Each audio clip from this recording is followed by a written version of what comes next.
Hello, hello, hello. Good afternoon and welcome to Growth Habits with Ngozi. I am your personal guide on this journey of growth. So I just want to confirm that I'm being heard. We're live both on Facebook and on Instagram. So I'm just going to check on my laptop to ensure that I am live.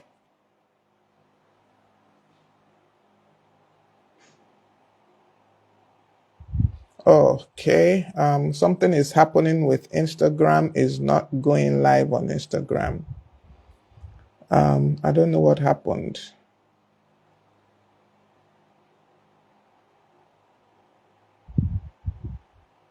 I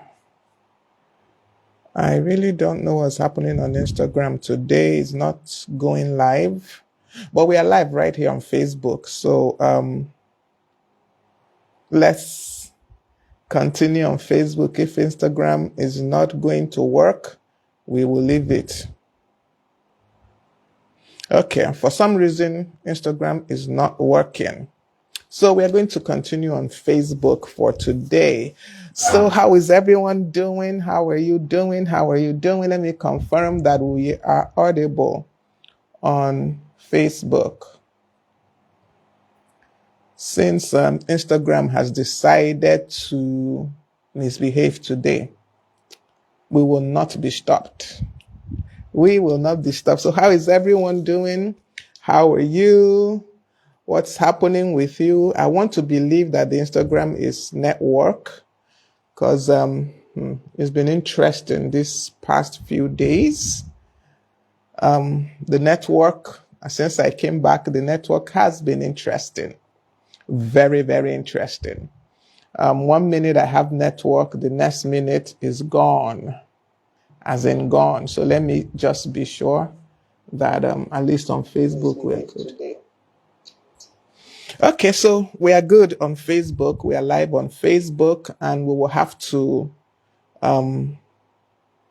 leave it like that. I don't know why Instagram is not being friendly today. So we leave it and we stay on Facebook for today. We are still working out how to do it simultaneously without having to use two devices. Yeah, there is a software someone told me about. We're trying to install that on my laptop so that I can go live on both Facebook and Instagram simultaneously without, having to use two devices. So, okay, I'm trying to switch off the Instagram. Okay, the mic I was using for Instagram. Okay, so welcome once again. Welcome once again. It's always my pleasure to spend this time with us. We started a series last week, and we're talking about your financial situation, basically. And we started it last week. We looked at assessing your current financial situation. Sorry, I just want to look. Okay, yes, we're looking at financial planning and budgeting for the new year. As we enter the new year, it's essential that we get our money right, that we don't enter the new year not knowing our financial status and not knowing how to manage our finances in the new year. So we started this series, and last session. Yeah, last week we were not here, so we were not able to. Honestly, Instagram is giving me a headache today. I don't know why. I just want to give it one more try. Let's see if it will work. One more time. Let's see if it will work. Okay, still not working, so it's all right. So, as I said, we started the series on financial planning, managing your finances, and budgeting. And the last session, sorry, just a minute. Let me just have a drink of water. The last session we had,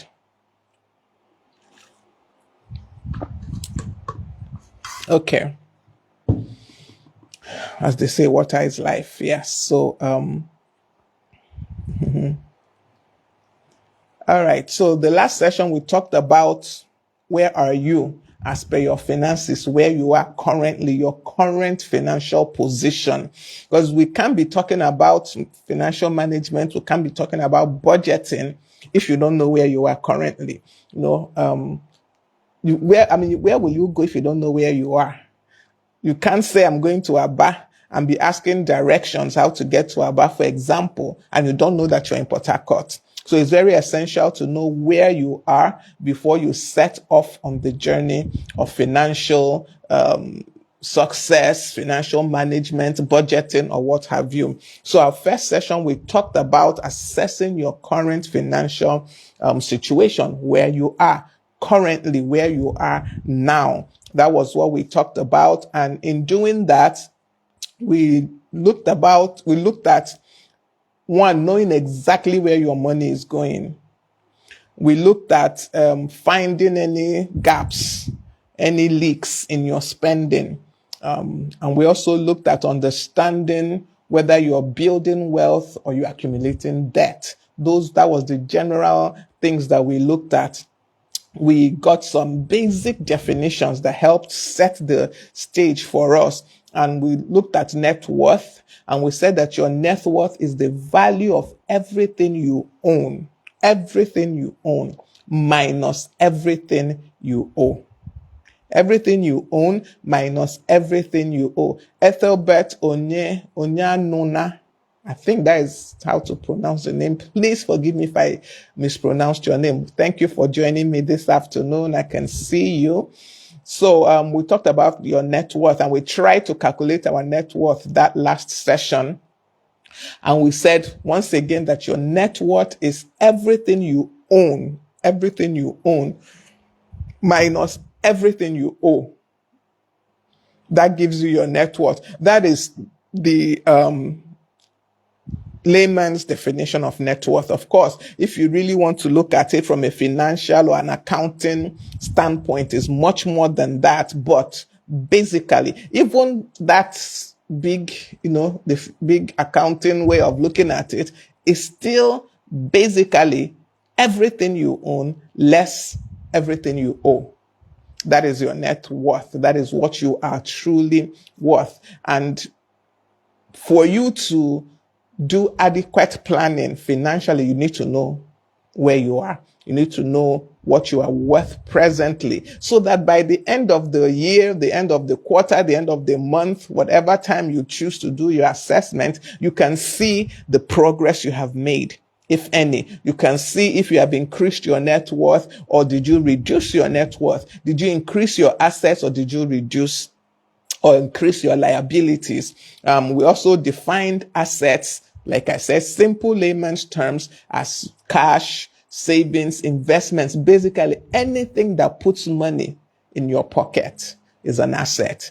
Anything that puts money in your pocket is an asset. Your salary, because it's cash now, your savings, investments that you have, anything that puts money, property, what have you, anything that puts money in your pocket, we say that that is an asset. Then your liability is anything that takes money out of your pocket. Whatever it is that removes money from your pocket, that is a liability. Loans, whatever, you're owing people something, even to an extent, the rent that you pay, it takes money out of your pocket. We usually in accounting call those expenses, but for the purposes of simplicity, they all fall under your liabilities, because you're owing that rent. You need to pay it. It's something that you must pay. So that was what we looked at last session. Today, we want to quickly look at setting realistic financial goals.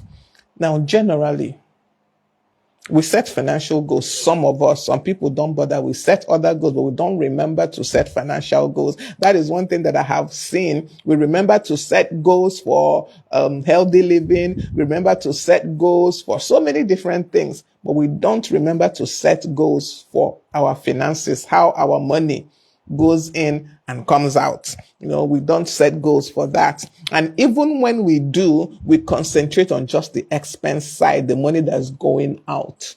And we forget that we should plan for the money that's coming in. Okay. So, basically today we are going to look at how we can set those goals clearly, not, very bogus goals. We want to set goals that are realistic when it comes to finances. Now, this is not saying that there's no place for exercising faith. If you're a person of faith, yes, you can exercise faith that more money will come into your pocket. But in setting financial goals, try to be realistic. Consider the things that you know. For example, in your income, you're working, your salary is basically a given, unless maybe, something happens and they sack you or anything like that. But generally, your salary is a given. You're doing business. The monies that come in for your business, they're generally givens. What else can you call a given? Okay, let's assume you have a property somewhere and you're renting it out. Generally, that is a given. You can budget for that. You can prepare your goals. You can set your goals around that, and it is considered realistic because someone is renting your house, your property, and they will pay rent. If they don't pay rent, you will give them a quick notice. So these are things that we consider when we are setting financial goals. Then we need to understand that some of the goals that we set, some are short term, some are long term, some are medium term. And we need to generally ensure that if we're setting long-term income goals, that is long-term goals for money that are coming in, the spending of that money should also follow suit.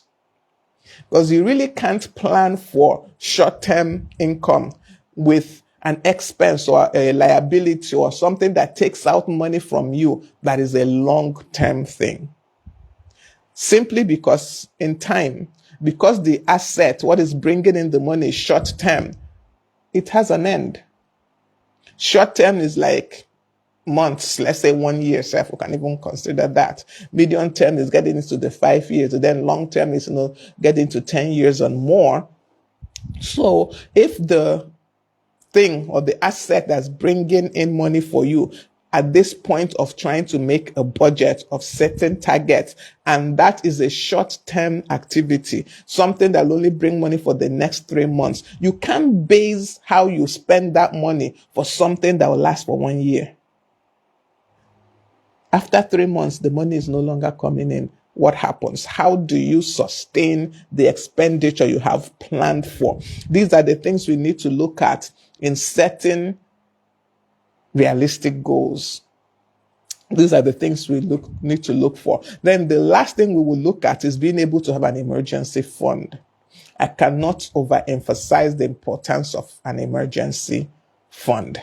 It is important.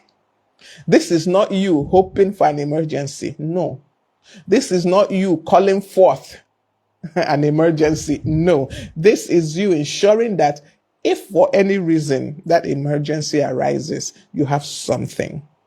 You will not be completely without funds to take care of it. So these are the things we want to look at today. Please do let me know that you can hear me. Once you join, let me know, because sometimes, as I've said this severally, sometimes I won't see that anybody is on the live.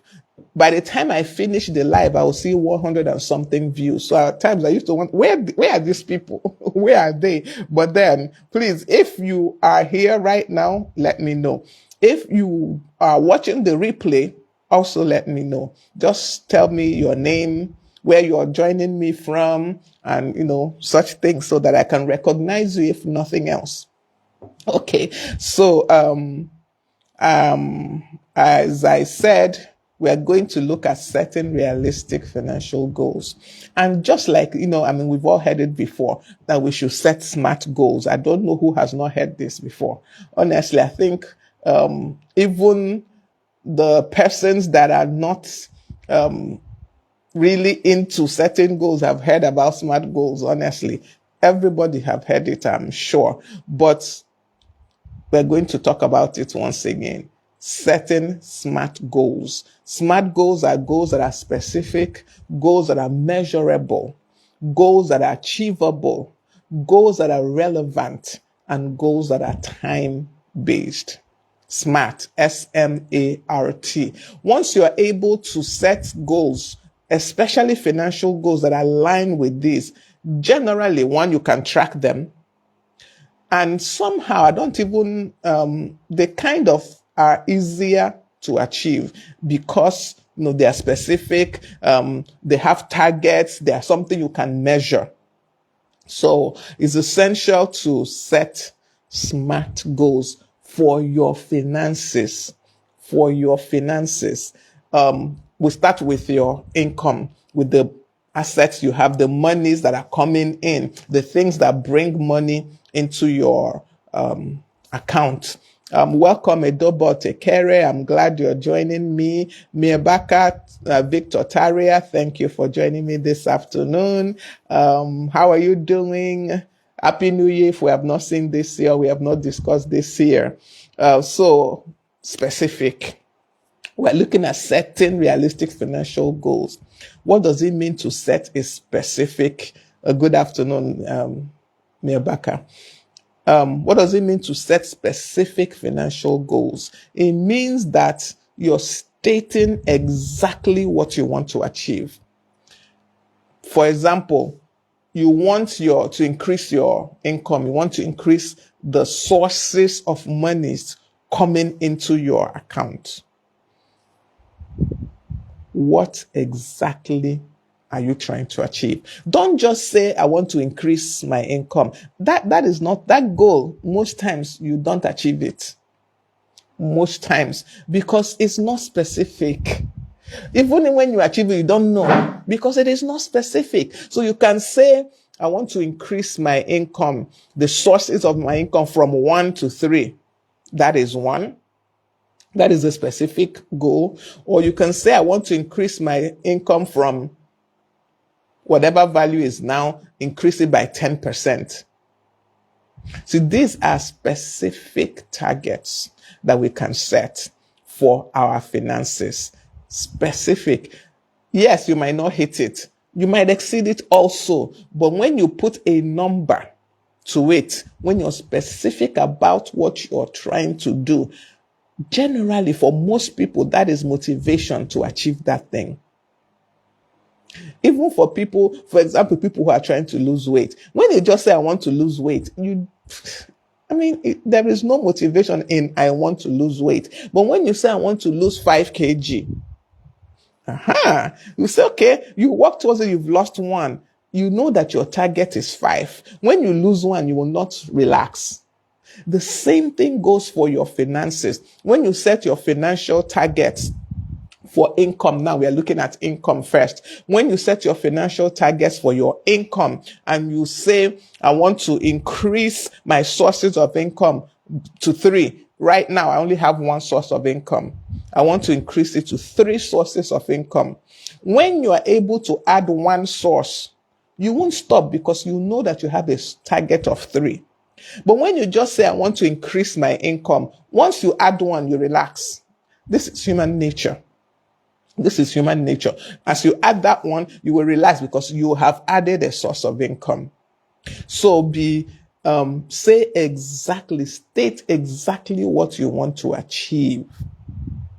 Even looking at it from a spiritual aspect, when you don't specify, anything goes. Anything goes. When you don't put a value in quote to what you're trying to achieve, any small thing you get, you take it and you're okay. So ensure that the targets you're specifying, the goals you're setting for your finances in this 2025, they must be specific. They can't just be general targets. It doesn't work when you set those general, I will make more money. What does it mean to make more money really? What does that truly mean? Oh, I will increase my source of income. What does that really mean? You find that it really means nothing. Truly, it really means nothing until you put specifics to it. What truly are you trying to achieve? What exactly are you trying to achieve? This is not you limiting God, because I know that a lot of times when I talk to my fellow Christians, some of them, they say you're limiting God when you say, I want to have 3 sources of income, for example, or I want to increase my income by 10%. You are not limiting God. You are giving him the bare minimum. Truly, you're telling God the minimum I want to have this year is 3 sources of income. He's free to give you 100, but the minimum is 3. So let's not let vagueness come into our planning this year. If all this while when you do your plans, you're vague, don't allow it this year. Be specific. Give it a figure. That figure will guide you. It will encourage you when you get tired. When, the motivation is not there, that figure that you set will give you the motivation. So be specific. Okachi Fibiobwa, thank you for joining me. I can see you. Happy New Year to you. Thank you for joining me this afternoon. So be specific. The second thing is to let your targets be measurable. Let it be something that can be measured. Once again, if I say I want to make more money, it's not measurable, because what is more money? What is more money for you might not be what is more money for me. So I want to make 10% of whatever I made last year, I want to increase it by 10%. You can measure that. You can assess whether you hit that 10%, because that target is measurable. So don't get caught up in this vagueness this year. Be specific. Put a number to it. Something that you can, at the end of 3 months, by March, you can check and see how far you have gone. And when you check by that end of March, and considering that you want to have 10% over 12 months, right? So you can divide that 10% by 12. And you know that each month, this is what should be the increase. This is one way, because I am an advocate of breaking down tasks, targets into smaller bits that are more manageable. So for the year, you want to increase your income by 10%. How much do you need to increase every month? These are what makes your target specific, what makes your target measurable. So each month, if 10% is my target, if 10% is the target I want to achieve over the year, the whole year, I want to increase my target, my income by 10%. So in, let's say in the first month, I should be able to increase my income by 0.8%. Not up to 1%. See, now it's easier to increase your income in a month by less than 1%. That looks more achievable to you than the 10% for a year. This is the beauty of breaking things down to smaller bits. Nobody will tell you that 1%, less than 1% is not more achievable than 10 whole percent. So when you set those financial targets, break them down to smaller parts that you can handle easily. So if we've said that each month you should increase your income by 0.8% or 0.8%. Now you can say, all right, I've seen that. So in 3 months, how much should I have increased my income by? So over 3 months, you should have increased your income by like 2%. Do you see that this is a more, going by the human mind, this is a more achievable target than 10%. At the end of the year, you should still hit your 10%. But because these goals now are, smaller, more manageable, it's easier for you to hit them. And when you hit the first month, you're ginger to hit the second month, to hit the third month. Possibly by the third month, you've even gone above that 2% that was the target. If you hadn't broken it down monthly, maybe by the third month, you're still struggling to make just 1% increase. So you see why it's essential. For me personally, after breaking down to the month, I break it down to what should I achieve by each week of the month. This is what has helped me. Each time that I've ever achieved any target I set, whether financial, spiritual, whichever target I set, when I break it down to what do I need to achieve each month, what do I need to achieve each week, I find that I achieve more, I do more than when I leave it at that bulk. By the end of the year, I should have achieved this. What happens most, and for me personally, when I leave it at that, for example, 10% at the end of the year, you might find that by 6 months, I've not gone anywhere. I'm still very far from the 10%. And then I begin to rush and struggle to meet up because the year is about to end.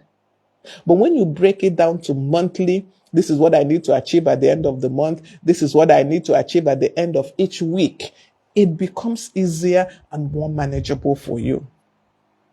So we have remember that we are looking at financial management this season, this time.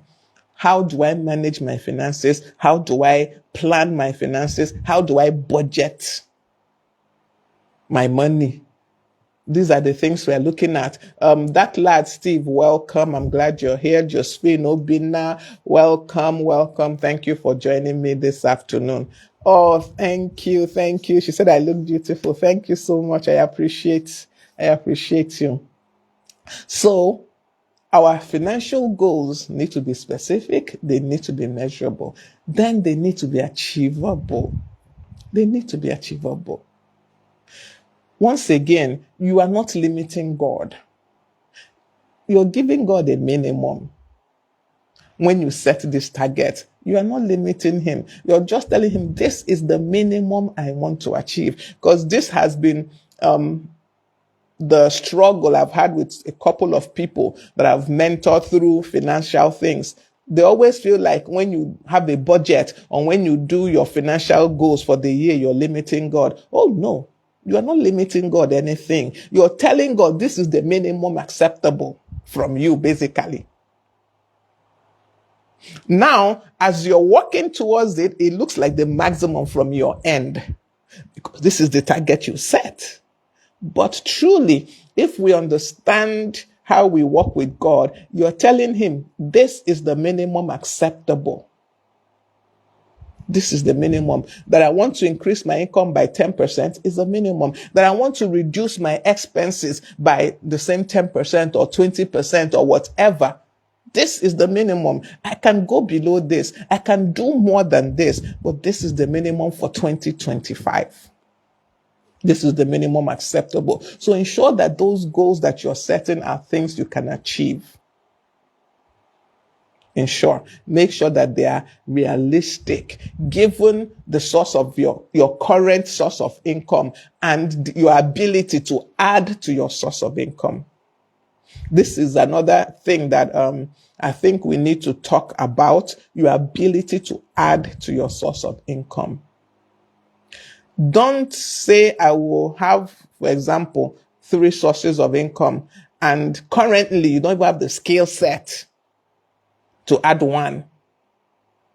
At least you should have the skill set to add one and then make a plan to add the skill set you need to add the 2 and the 3 sources of income. Look, there is no need saying I will add three sources of income in 2025 and you remain at the same level, that's talking about your skills now. You are not planning to add to your skill set. You're not planning to improve on yourself in any way. You are not going to add those three sources of income. You will not. There's no need to beat about the bush. You will not. Because the three sources of income requires an improved version of you to sustain it. And when I say an improved version, a version that has the skill sets needed, that is just it. I see people, I see people that with the same level of development, personal development, with the same level of skills that you have currently, you now somehow manage and add maybe one additional source of income. You will be weighed down because you don't know how to handle it. You don't know how to handle it. You did not improve yourself. You did not teach yourself anything new. You did not add to your personal development. You did not grow, but the source of your income grew. You can't handle it. This is why we see people, let's assume you receive a promotion in the office and maybe you were earning 100,000 and now you got a promotion and you're now earning 200,000. When you were earning 100,000, you couldn't meet up. By the second week of the month, all the money is finished. Now that you're earning 200,000, you assume that you will be able to meet up because, the reason why you didn't meet up was because the money is just 100,000. It's not true. The reason why you did not meet up with 100,000 most times is because you did not you have not trained yourself. You have not developed yourself. When the 200,000 comes, second week of the month is finished also. Because our expenses always grows to meet our income. This is normal. Our expenses always grows to meet our income.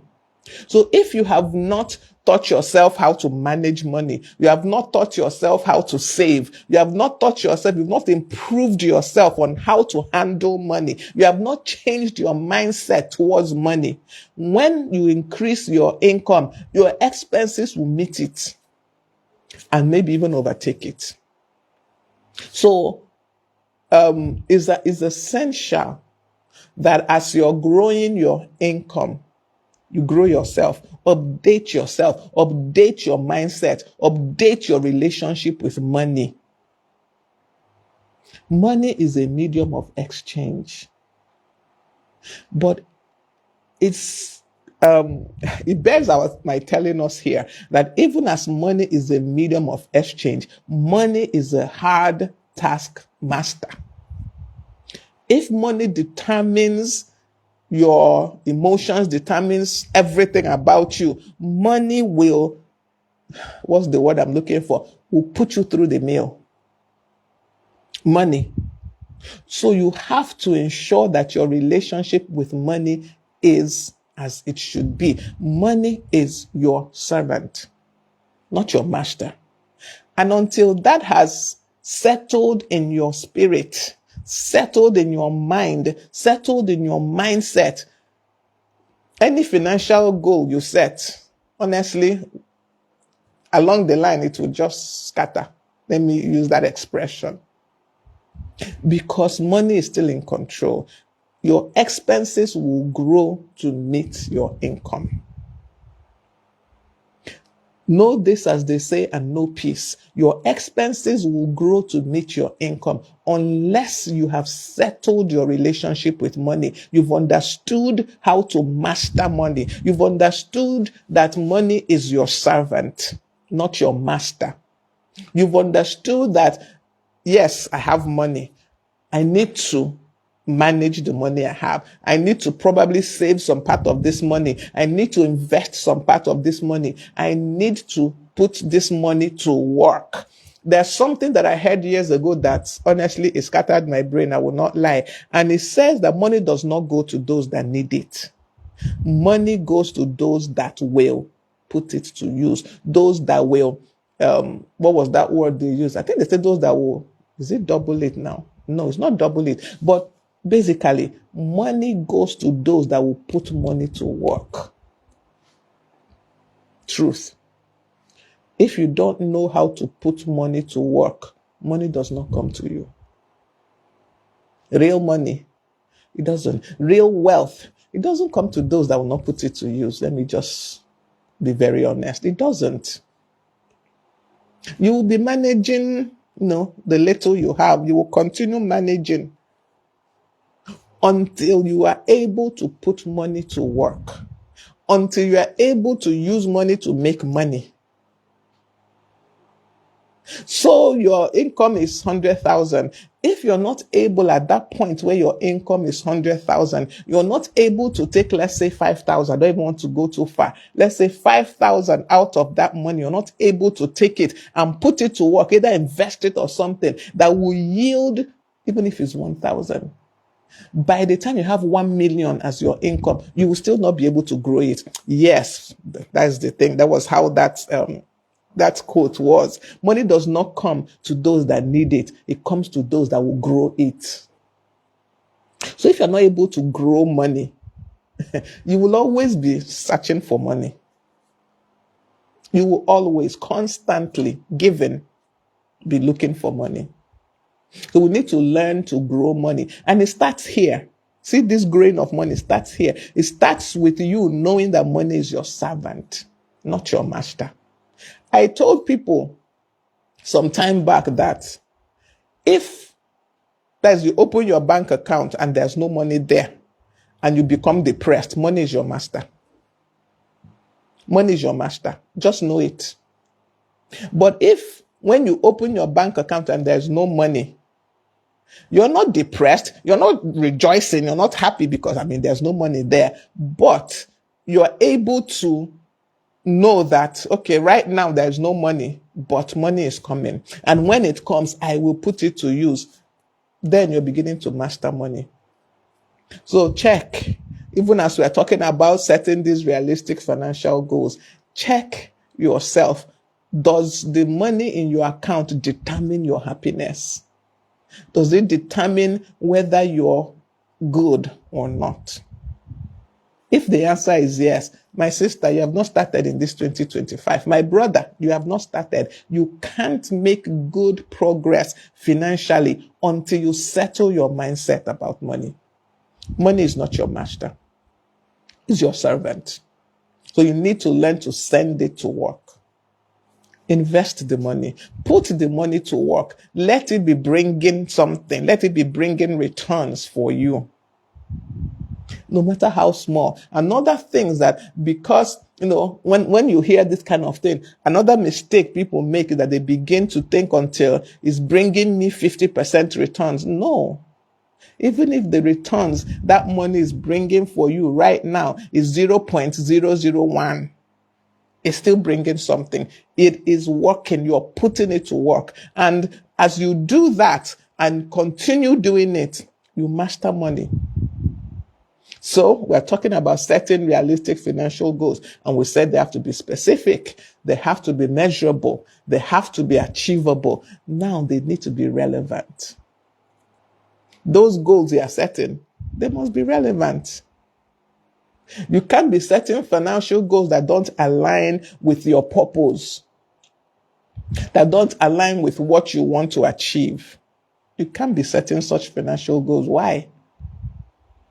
Why? So the financial goals you're setting must be relevant. They have to align with your priorities as a person or as a business. Whichever one, they must align. So ensure that these financial goals you want to set, I want to invest more in this year. I want to invest 10% of every income that comes into my hand. Why are you doing it? What's the reason? What's the purpose? Is it just so that it will be that I'm investing? No. If that is your reason, no.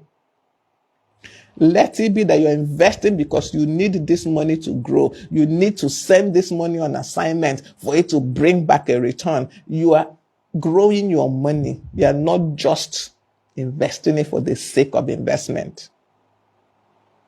So your financial targets, your financial goals must be relevant. This is why it's essential to work it out here first. Adjust your mindset towards money first. Adjust it. Ensure that money is not in charge of you. Ensure that money is not determining your happiness, it's not determining how you move, it's not determining if you're happy, if you're sad, if things are working or not. Ensure that first. Once you get that sorted out, then every other thing truly will begin to align. Coach Ify, welcome. I'm glad you joined us this afternoon. How are you doing? It's been a while.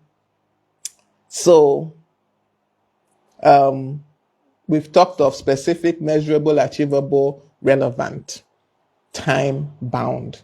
Is the next thing to talk about your goals. You know, like I said, if I just say I want to increase my income and I don't set deadline for achieving it, I might not. We're human beings. I might not. So it's essential to set deadlines to your targets. That's why I talked about monthly, quarterly reviews, and then the yearly. So in 1 year, I want to increase my income by 10%. You have set a time for it. Then break it down to quarterly, monthly targets, deadlines. It will help you. You can do the same for your expenses. Remember that your net worth is what you own, what is yours, less what you owe. So we have talked about what you own. That's the money coming into your, into your hands. What you owe now is the money going out of your hands. And remember that we said last week that you need to discover if there are leaks, if there are gaps, if there are openings in your spending so that you can plug it up. I told us that until I sat down and began to do an analysis of the money I spend and did it month by month, that's when I saw how much I spent on data and phone calls. This was because I came initially from a place where, this cost was handled by my employer. So as I left that employment, I just continued sustaining that amount they were paying for me. Never thinking about it. See, money, it knows how to go out of our hands. But when we sit down and assess, we will know how to plug the holes. So when I did that assessment, I realized that data credit is a big hole, a big leak. It is a giant hole in my expenses. And I needed to plug it. And I plugged it. Maybe people say it's because I'm an accountant already, so these things come naturally. Maybe, but I don't know. It was not easy. It was not easy. So I don't know whether it's because I'm an accountant. It's because I made up my mind to do it and stuck with it. I decided how much I will spend on data and credit for calling every month, and I stuck with it. If for any reason my brain shakes and I spend more and finish that limit that I said, not even spend more, because there's nothing like spending above that limit. Once I hit that target I've set, my phone remains silent. After a while, my brain resets now. My brain will reset and know that, no, we need to stay within this limit. The thing is that most times we like to shift the goalpost. You have set a target for your expenses now. The income own is even somehow easier. Somehow. Because, it's money coming in. But see this money going out? If you don't get a strong hold on it, Onobi, welcome. Yes, money truly has wings. If you don't get a strong hold on it, this is how it will be flying out. Yes. So ensure that you sit with yourself. See, that I'm a big advocate of this. I know I've said it severally. Tell yourself the truth. You can lie. Well, I don't lying to anybody, but you can't lie to yourself. You shouldn't lie to yourself. Tell yourself the truth. Sit down with yourself and tell yourself the truth. I told us that I used to have envelopes then when, salaries were paid cash in our hands. I had envelopes, and I would address the envelope. This is fuel. This is offering. This is tithe. This is everything. This is credit. This is whatever I spend money on. Labeled the envelopes. And as that salary enters my hand, I remove the amount I expect to spend on fuel for that month, put it in the fuel envelope. The amount I expect to spend on the calls and what, I put it in that envelope. Just like that. So if I'm going to buy fuel, I take the envelope that has the fuel money. It's from there I'm paying for the fuel. Most times they're inside my car, in the boots, in the glove compartment, most times. But, I don't do that anymore. That was then. So that is it. If the money I have set aside for phone calls finishes before the month is over, my phone remains like that. It remains. I will not die. True. I will survive. So what it did for me is that unnecessarily scrolling, I stopped it. Unnecessarily just going to check Instagram. It had to end because I have a limit of data that I intend to spend in this month. And the only way to ensure I stay within that limit is to limit some of these extracurricular activities. Now, if I didn't tell you this, most of you would not know this. Even my close family do not know that I have this limit. Because, it doesn't show. It doesn't show. I don't know how else to say this. But you must tell yourself the truth. I didn't begin to look haggard. No, I still bought clothes as I needed. But I ensured that the ones I had, I dressed them up.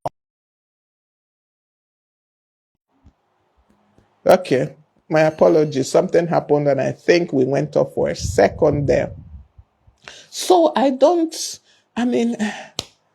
nobody will notice unless you're really, really going frugal and, being very akagom, as we say in this part of the world. That is different. That is quite different.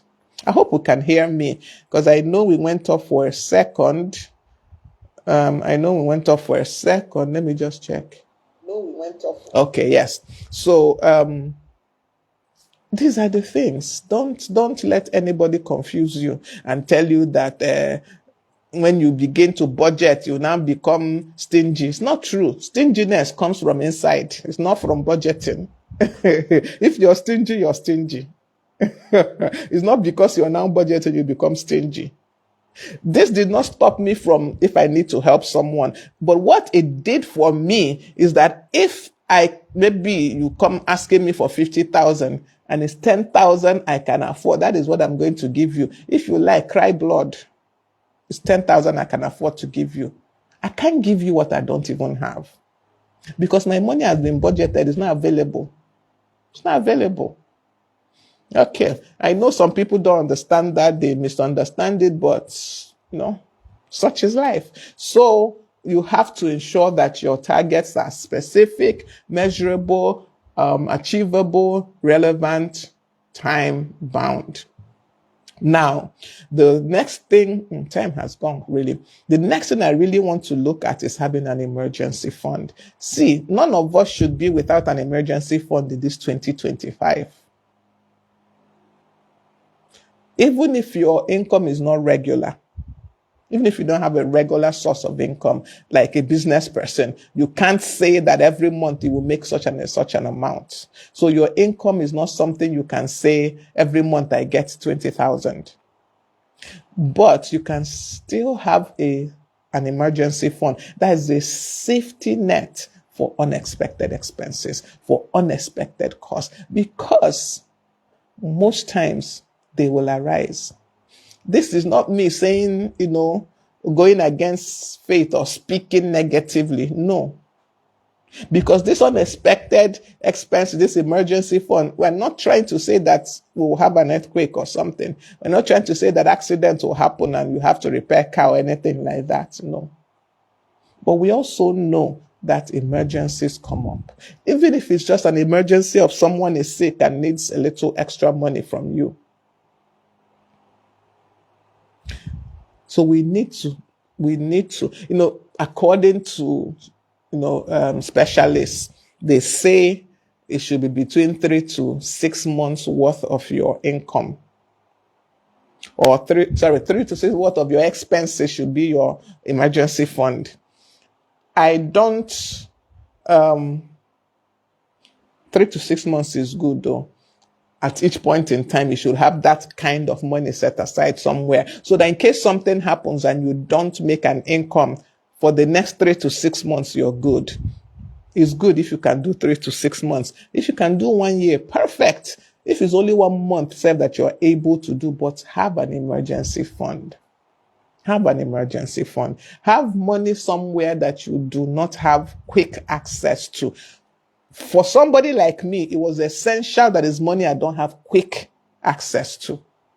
Because I know me. If I have access to it, I will use it.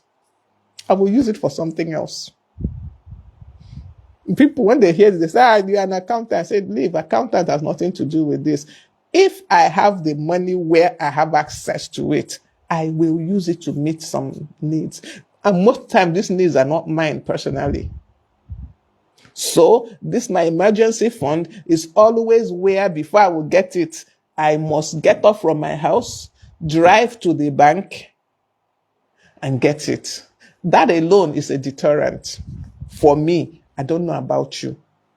For me personally, having to get up, get into a car, drive to a bank, stand in line and do other processes of bank is a big deterrent. So anything that is not super important, I am not touching that emergency fund. Not touching it. So have an emergency fund. It must not be big money. Our problem a lot of time that we are thinking these things need to be massive. You can tell yourself, every money I receive, whether it's 5,000 I receive or 500,000, I remove 10% of it and put away in an emergency fund. I created a savings account. That was how I started my own emergency fund years ago when I was working, because I was working. I know every month money is coming. So I put in a standing instruction on my bank account. At so and so date every month, this amount should just be taken out and put in that savings account. For me to have access to the savings account, I have to go to the bank. It's not on my bank app. I don't have nothing, all those things. I don't have a card for it, nothing. They will give me, banks like to give those cards. When they give me, I cut it to pieces because I don't want to be able to just withdraw money from that account at a whim. This is how I set up my own then. So every month, money was going into that account. By the time I was not working for a period of, I think, 2 years, then I had money for a while. I had money. Nobody knew I wasn't working because I still had access to that. I could now have access to that emergency fund that I had set up. Today, now, I don't have a regular income now, so it's difficult to do that kind of thing. Funny enough, that standing order is still on that account. So when money comes into that account, it still gets moved to that savings account anyway. But what I now did, now knowing that my income is not regular, when I get like a sum of money, I take a portion of it. There's this product that Capital City has that's called co-fund. I take a portion of that money and I put it there. It's like investing in real estate, and they pay a certain amount as interest every month, but I choose not to receive my interest till the end. Sometimes I choose to receive the interest. It depends on the situation at the time. The last one I did, I chose not to receive the interest at all. But the previous ones, I received the interest every month. And that was what I was using to put fuel in my car, put credit and such little expenses. So I put the money there. At least I know for the next 1 year, I don't have access to that money. So you can't even ask me. I don't have it. I can't get it even if I want. So things like that. Where there is a will, as they say, there is a way. So if you truly want to have an emergency fund, it is available.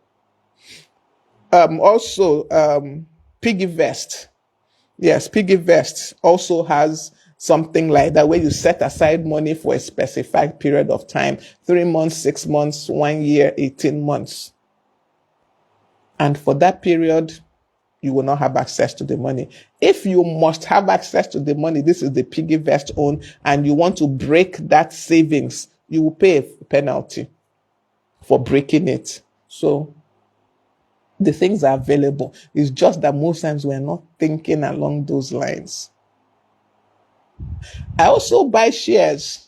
Nigerian companies, foreign companies, it's even available here in Nigeria that with, I think, with a Bamboo account, you can buy shares in Nigeria, you can buy shares in America, any other part of the world.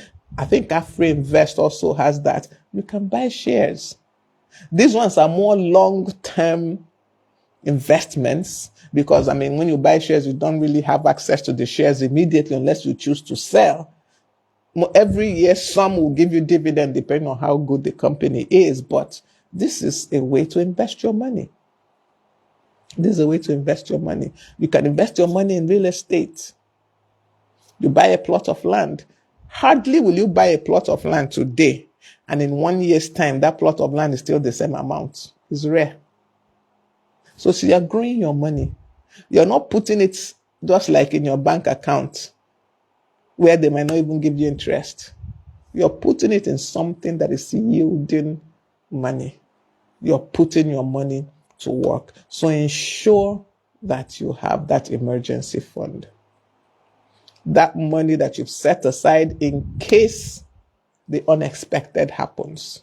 You're able to meet up at least with your basic needs for the next between 1 month to 6 months. That is what is advised, because it's assumed that by the end of 6 months, you should be able to sort yourself out. Doesn't always work out, but at least. So ensure that you have an emergency fund. This January and probably February, parts of February, I want to concentrate a little bit on people's finances, including my own. As I'm talking to you, I'm applying the things I'm saying. I am not just talking for the sake of, let me advise them. I'm advising me too. Because me too, I need to put my finances in order. My situation has changed a lot. I'm not working anymore, as in going to work every day, having a steady salary every month. So I need really definitely now to put my finances in order. I need to ensure that I have, a good functional budget. I need to ensure that I'm always looking for ways to increase how I earn money. Very important. So, going now on the back of that, how increasing how I earn money. Have you registered for my mentorship program? The link should have popped up to the seller page when you join this live. I have several mentorship programs, personal, group, whichever one. Go on that link, open that seller account, click on one of them, register. The group mentorship, the 3 months group mentorship is supposed to start this February. It was actually meant to start, it's even on Thursday, looking at the date now. So if you have not done that, please run to that link. I will also put it in the comments after this live. Run there. Register for that group mentorship. It will help you. It helps me. So this is what people don't understand. People don't realize that some of these things I do, I actually do it because it also helps me. I cannot be mentoring you and I'm not learning. It's not possible. It is not even possible. So as I'm talking, I'm teaching you in those programs, I'm learning also. First, I have to read up before I come to talk. Then second, even at that point of talking, some things I'm like, okay, I didn't realize this before. They're going into my storehouse. They're going into my storehouse. So register for that mentorship. Go to that link, the seller link, register for the 3 months, 6 months, 1 year group mentorship, or you don't want to be part of a group, you want me to mentor you directly, only you, is also on that link. Go to that seller store, click on the one that you want, register for it, make payment, and I will send you additional information. Or you just want a one-on-one clarity session. You just want me to, sit with you for 1 hour. We discuss and we find a way forward. You can also book a one-on-one clarity session from that link. You make the payments. It will lead you to my calendar, and you pick a date and a time, and I will get back to you. So ensure that you do one or all of those. Do one or all of those this time. All right. So I think, let me just quickly look at my notes and see whether I've covered enough. I think so. I've covered basically all I want to talk about today. So our assignment today, because I said that during these financial talks, we're going to be having assignments, what we need to do. Our assignment for this session is to, 1, develop your SMART financial goal, and then 2, begin a savings. Begin a savings for as your emergency fund. If you have not been doing it, start small. Start where you are. But ensure that is where, I've seen people that have this savings box. What do they call it? Piggy bank, a real piggy bank. And they keep putting money there. I did it once. I've not done it again in a long time. Let's assume money comes into my hands, and 1,000 naira came into my hands. If it's 1,000 naira together, I put it in that piggy bank. When I have like 500, I share it either in 2 or in 3, depending on what I decide. Put part in the piggy bank, hold the other part. And by the end of that year that I did, it's more than 4 or 5 years ago, I had 100 and something thousand naira in the piggy bank. 3, 4, 5 years ago. You know how much money that is. So, find what works for you. Find what works for you. Is it the piggy vest? I also did piggy. I've not been serious with my piggy vest for some time. Every month, a certain amount was taken from a particular account into my piggy vest. I set it up automatically. Because if I don't do it automatically, I might forget. I'm a human being, my brain, a lot of things happening. So it's automatic.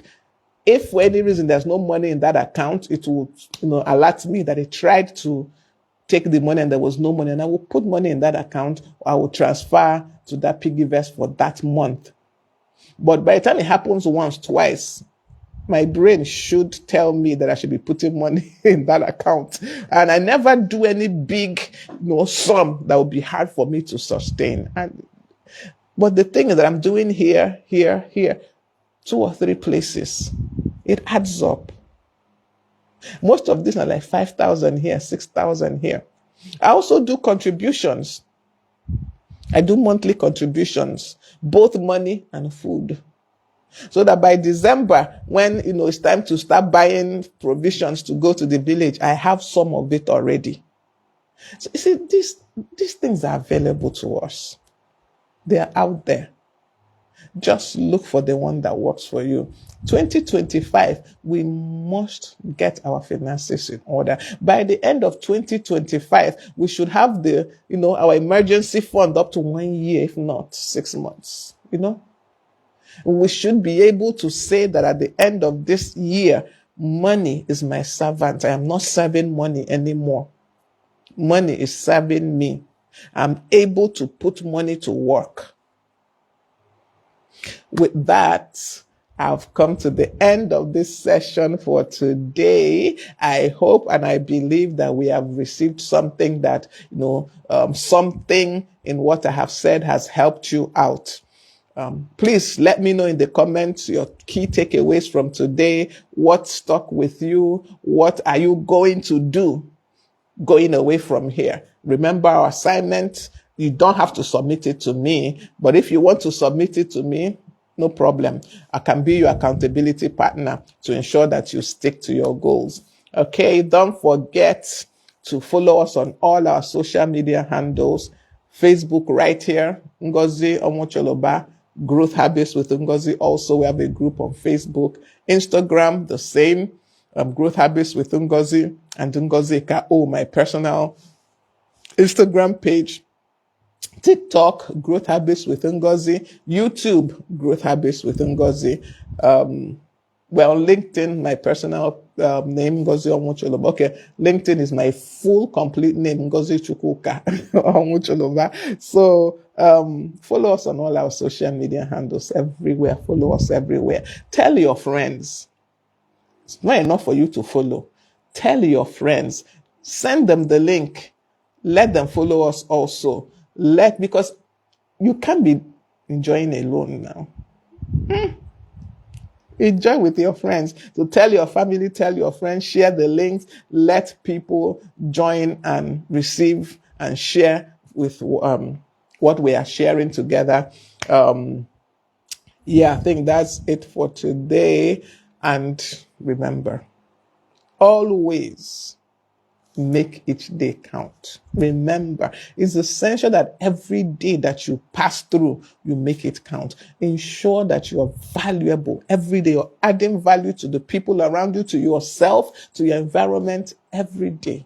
Make every day count. Be valuable. And also ensure that you are growing. Never remain stagnant. Never remain stagnant. Thank you so much for joining me this afternoon. It's been a pleasure. It's been an interesting time of learning with each and every one of you. And those that also watch the replay, thank you so much. I appreciate you. I appreciate each and every one of you. Thank you, and see you next week, Tuesday, when we are going to be talking about budgeting, creating a budget and sticking to that budget. It's not just to create a budget. Many of us do. Even when we do a list to go to the market, many of us do the list, but we don't stick to it. So creating and sticking to a budget. That is what we're going to be talking about next week. See you all next week. Have an awesome day. Bye. Hopefully next week we'll be able to sort out whatever happened to Instagram today. For some reason, we couldn't go live on Instagram. I don't know what happened, but we hope to have sorted out the software we're trying to get so that it's seamless. We don't have to do it on 2 devices. But if not, we will go live on 2 devices. All right? So thank you so much, and see you next week. Bye.